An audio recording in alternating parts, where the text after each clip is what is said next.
Assalamualaikum warahmatullahi wabarakatuh. Shalom Om Swastiastu, Namo Buddhaya, salam kebajikan.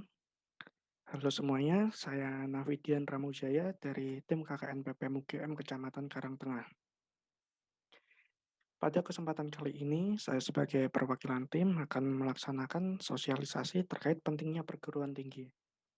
Pertama, jika kita berbicara soal dunia pendidikan, tidak akan pernah bisa lepas dari tokoh ini, Ki Hajar Dewantara. Di sini saya tidak akan bicara soal biografinya seperti yang sudah pernah kita pelajari sewaktu SD, di mana beliau punya nama asli Raden Maswardi Suryadiningrat, orang yang concern soal pendidikan di Indonesia sekaligus merupakan Menteri Pendidikan pertama Indonesia. Mungkin hal pertama yang terpikirkan oleh sebagian besar dari kita jika mendengar nama Ki Hajar Dewantara adalah beliau cuma sekedar Bambang Jawa nih, tapi sebenarnya jauh sekali dari image seperti itu. Jadi Ki Hajar Dewantara seorang pribumi yang bisa mendapatkan beasiswa untuk bersekolah di Sekolah Kedokteran Belanda, Stovia, yang sekarang ini menjadi FKUI. Nah, seorang pribumi bisa mendapatkan beasiswa sekolah kedokteran oleh Belanda pada saat itu adalah hal yang luar biasa. Tapi semasa menempuh pendidikan di Stovia, Ki Hajar Dewantara sangat vokal untuk mengkritik pemerintahan Belanda. Dan karena Stovia adalah sekolah Belanda, ya tentu saja akhirnya Ki Hajar Dewantara dikeluarkan. Setelah beliau dikeluarkan, akhirnya beliau bekerja sebagai wartawan, tapi sebagai wartawan, Ki Hajar Dewantara malah semakin menjadi-jadi untuk mengkritik pemerintah Belanda. Karena akses informasi yang didapatkan sebagai wartawan jelas lebih banyak dan beliau bisa lebih fleksibel dalam berbagai artian dibandingkan saat menjadi mahasiswa di Stovia. Jelas saja melihat hal ini, Belanda langsung mengambil tindakan untuk Ki Hajar Dewantara agar dibuang ke Belanda. Lalu apa yang dilakukan Ki Hajar Dewantara selama di Belanda? Beliau membaca, beliau belajar. Nah, selama masa itu, negara Barat merupakan hegemon di dunia. Jadi, ya jelas pada saat itu jumlah buku yang ada di sana jauh lebih banyak dari yang ada di Soviet. Bahkan mungkin jauh lebih banyak daripada yang ada di seluruh Indonesia. Nah, singkat cerita, dari ilmu yang didapatkan selama di Belanda, Ki Hajar Dewantara merumuskan nilai-nilai dan filosofi bagi pendidikan di Indonesia. Pertama adalah, apa sih tujuan dari pendidikan itu? Menurut beliau, tujuan pendidikan adalah untuk memerdekakan manusia. Lalu apa definisi manusia yang merdeka itu? Sederhana saja, manusia yang merdeka adalah yang selamat raganya dan bahagia jiwanya.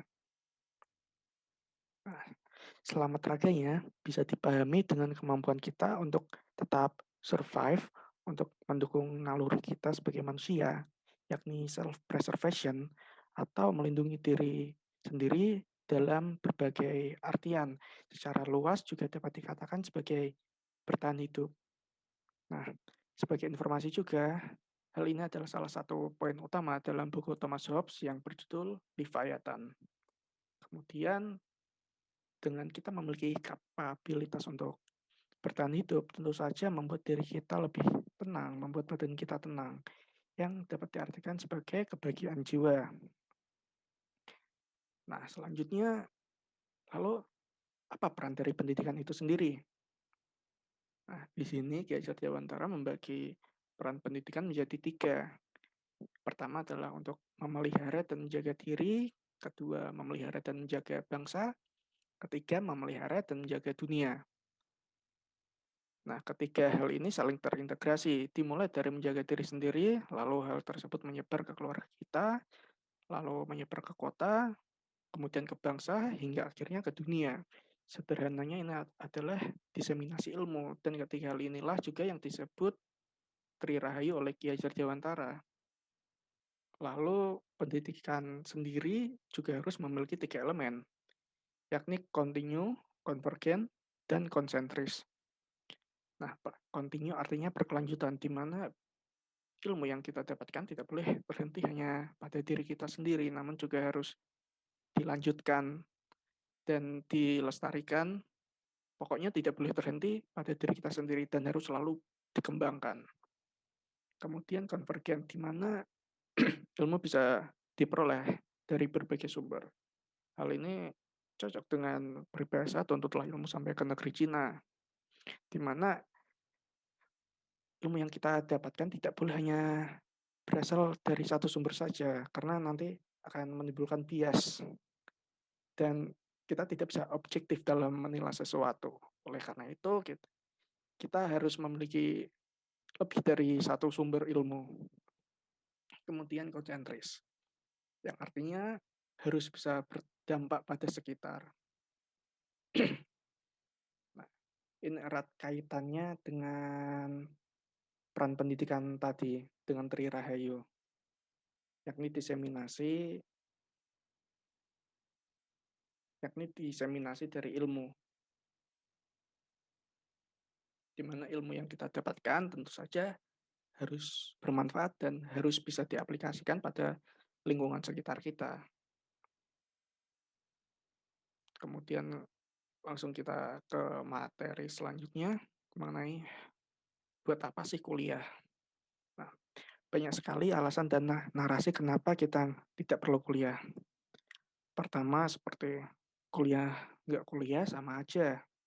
Kemudian biayanya mahal, jaraknya jauh, susah untuk menyesuaikan waktunya karena punya kepentingan lain, dan hal-hal dia hal-hal ini bisa diatasi dengan kita kuliah sambil bekerja atau kuliah sambil mengambil kelas karyawan, dan dengan sistem SKS juga bisa diatasi. Kita juga bisa dengan sistem SKS kita juga bisa mengambil mata kuliah yang cocok untuk kita sesuai preferensi dan sesuai agenda kita agar tidak tabrakan. Lalu alasan selanjutnya, SMA saja sudah susah ngikutin pelajaran, apalagi di bangku kuliah. Kemudian narasi seperti sukses itu tergantung nasib, skill, dan sebagainya, yang intinya kuliah itu tidak menjamin apapun.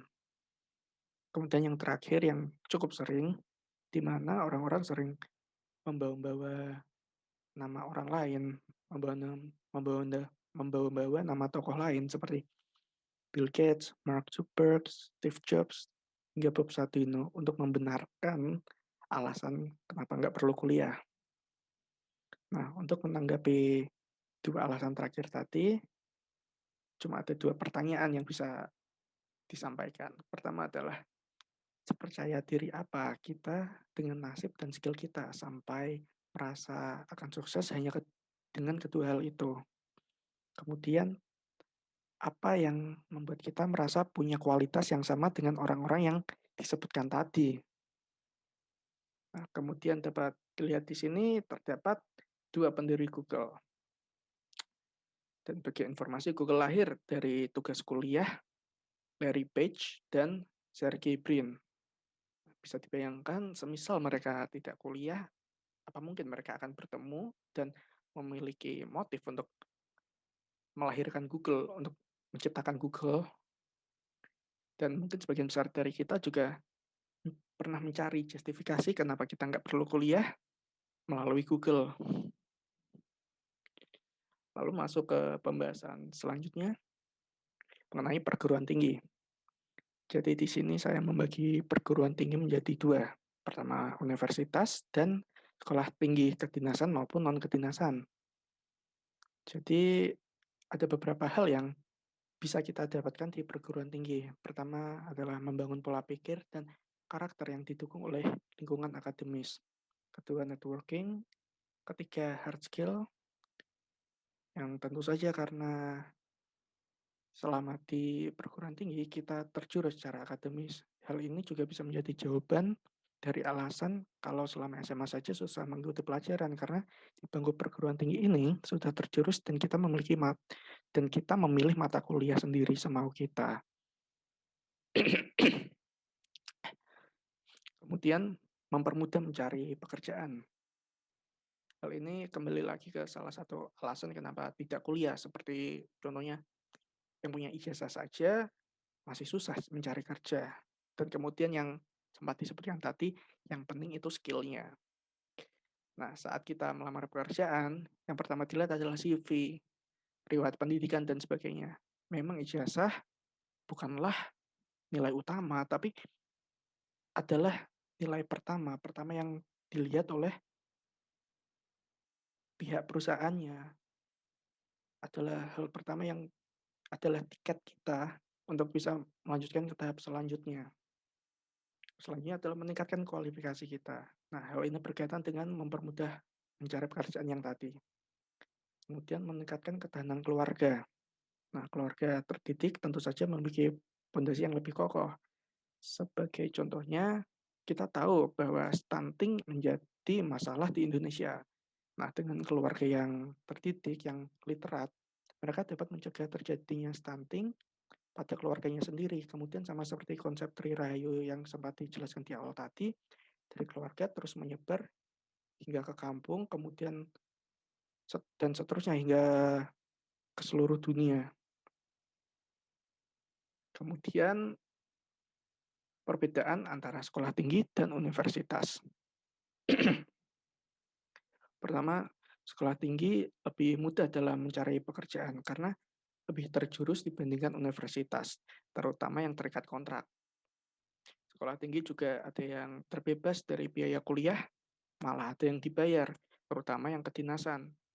Kemudian sekolah tinggi juga kadang terikat kontrak, dalam hal ini contohnya sekolah tinggi kedinasan, di mana dress code yang diatur cukup ketat, dan setelah lulus wajib untuk mengikuti penempatan dalam durasi waktu tertentu.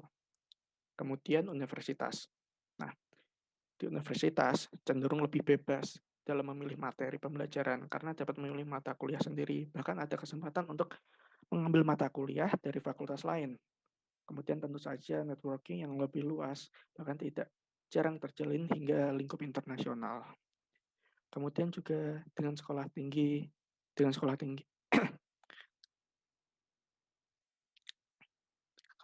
kemudian berbeda juga dengan sekolah tinggi, umumnya universitas tidak terikat kontrak sehingga lebih leluasa. Kemudian juga ada kesempatan untuk magang secara bebas selama tempat magang tersebut mau menerima kita. Lalu ada agenda pengabdian di mana mahasiswa diharuskan untuk memberikan kontribusi yang menyasar langsung ke masyarakat. Terakhir, universitas cenderung lebih mandiri dan independen di mana mahasiswanya diharuskan membayar biaya kuliahnya sendiri dan setelah lulus juga mencari pekerjaan sendiri. Lalu untuk menjawab beberapa pertanyaan terkait kenapa tidak melanjutkan ke perguruan tinggi karena biaya, solusi selain bekerja tentu saja adalah beasiswa. Jadi beasiswa adalah bantuan pendidikan untuk pelajar dalam kriteria tertentu. Bentuknya juga bermacam-macam. Umumnya adalah biaya kuliah atau akomodasi. Ada juga yang dibarengi oleh pembinaan, seperti contohnya beasiswa dari Tanoto. Dan tentu saja dari pembinaan kita selalu mendapatkan networking. Di sini saya cantumkan beberapa contoh, yakni beasiswa unggulan dari Kemendikbud, kemudian Tanoto Foundation yang sebelumnya sudah disinggung, kemudian beasiswa Mitsui Busan, beasiswa dari perusahaan Mitsui dari Jepang. Nah, beasiswa di sini juga salah satu upaya realisasi dari SDGs nomor 4 mengenai pendidikan berkualitas dan merata. Kemudian sebagai tambahan, berikut adalah perbandingan skor PISA dari beberapa negara. PISA sendiri adalah program dari Organization for Economic Cooperation and Development atau OECD. Untuk penilaian siswa internasional, bisa mengukur kemampuan anak berusia sekitar 15 tahun untuk menggunakan pengetahuan dan keterampilan membaca, matematika, dan sains mereka untuk menghadapi tantangan di kehidupan nyata. Nah, pada data pertama ini adalah performa sains di mana Indonesia menduduki posisi terakhir. Kemudian selanjutnya dari data ini adalah performa dari matematika di mana Indonesia juga di posisi terakhir. Dan yang terakhir di performa membaca di mana Indonesia laki-laki masih terakhir. Nah, dari data ini semakin membuat kita pesimis kan mengenai agenda bonus demografi. Apakah bonus demografi akan menjadi bonus untuk Indonesia atau hanya sekedar penambahan jumlah pekerja usia produktif saja. Nah, generasi kita sekaranglah yang memutuskan hal tersebut. Saya rasa cukup sampai di sini dulu informasi yang dapat saya sampaikan, kurang lebihnya mohon maaf. Wabillahi taufiq wal hidayah. Wassalamualaikum warahmatullahi wabarakatuh.